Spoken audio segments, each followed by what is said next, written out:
Hello friend, સ્વાગત છે તમારું મારી ગુજરાતી રસોઈ ટિપ્સ ચેનલમાં। તો આજે આપણે બનાવીશું શ્રાવણ માસના ઉપવાસથી લઈને કોઈ પણ ઉપવાસમાં ખાઈ શકાય તેવા રાજગરાના લોટના ફરારી પરોઠા। તો ચલો આપણે રાજગરાના લોટના ફરારી પરોઠા બનાવવાનું શરૂ કરીએ। તો પરોઠા બનાવવા માટે મેં અહીંયા એક મોટી વાટકી જેટલો રાજગરાનો લોટ લીધો છે।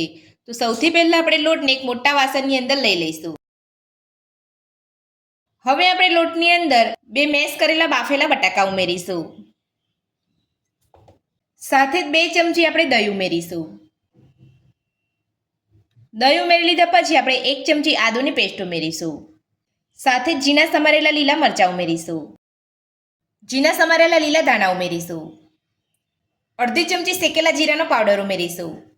તમે અહીંયા આખું જીરું લેવા માંગતા હોય તો તમે અહીંયા આખું જીરું પણ લઈ શકો છો। 2 ચમચી સફેદ તલ ઉમેરીશું। સ્વાદ પ્રમાણે સિંધવ મીઠું ઉમેરીશું। 1 ચમચી ઘી ઉમેરીશું। બધું જ સરસ મિક્સ કરી અને પરોઠાનો સરસ લોટ બાંધી લઈશું। તો બધું જ મિક્સ કરી અને આપણે અહીંયા પરોઠાનો લોટ બાંધી લીધો છે। જો તમને અહીંયા પરોઠાનો લોટ ઢીલો લાગતો હોય તો તમારે અહીંયા ફરીથી થોડો રાજગરાનો લોટ ઉમેરી લેવાનો છે। તો આ રીતનો તમારે મીડિયમ કડક લોટ બાંધવાનો છે। તો હવે આપણે લોટને ઢાંકીને 10 મિનિટ માટે રહેવા દઈશું। તો લોટને ઢાંકી અહીંયા 10 મિનિટ જેટલો સમય થઈ ગયો છે। તો હવે આપણે ચેક કરી લઈશું। તો લોટ આપણો એકદમ સરસ રીતે અહીંયા સેટ થઈ ગયો છે। તો હવે આપણે લોટમાંથી લોહો લઈ અને પરોઠા વણી લઈશું।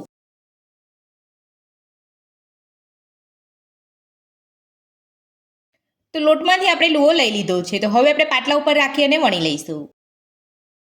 તો પાટલા ઉપર લોહો લેતા પહેલા આપણે થોડું ઘી લગાવી લઈશું। તો ઘીની જગ્યા પર તમે અહીંયા તેલનો ઉપયોગ પણ કરી શકો છો। તો હવે આપણે હળવે હાથે પરોઠો વણી લઈશું।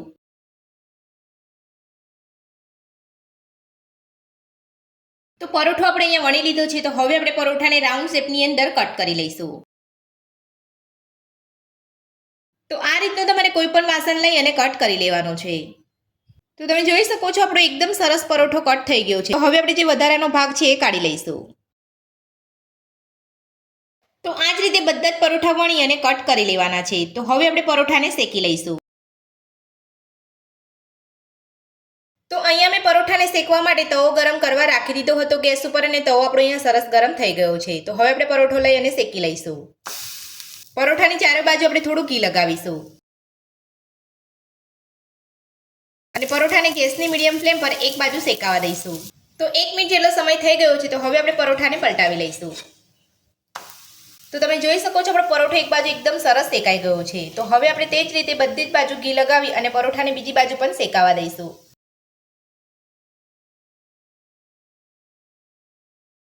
તો પરોઠાને પલટાવી 1 મિનિટ જેટલો સમય થઈ ગયો છે। તો હવે આપણે બીજી બાજુ પલટાવીને ચેક કરી લઈશું।